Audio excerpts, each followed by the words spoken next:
Sa Diyos at ligtas ka, anak. Naku, napanood ko sa TV ang laban ninyo kanina eh. Natakot ako para sa'yo. Nasaktan ka ba? Hindi na, okay lang. Oh, sige. Oh, mag-areglo ka na.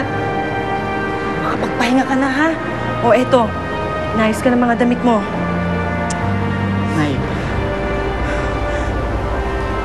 alam ko, hindi ko parating sasabi sa inyo, pero mahal ko kayo. Mahal na mahal. Mahalin kita, anak. Pero, ano ba nakain mo?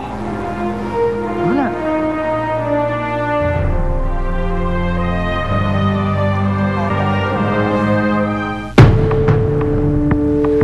Siguro naman yan, alam niyo na kung anong klaseng panganib ang pinasok ninyo. Dito biro.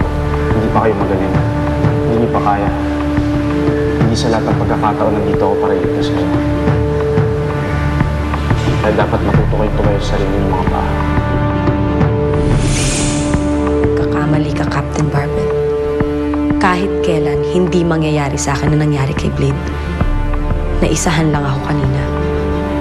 Pero mas magaling ako sa kanilang lahat.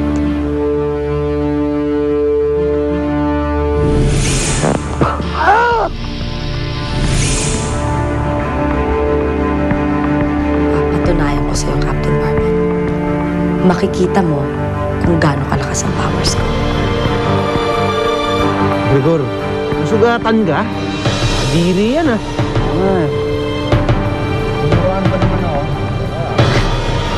Pero okay to. Kaya ko to, malayo ko sa bituhan. Nagkakaisahan. Paharap ulit yung babae niya.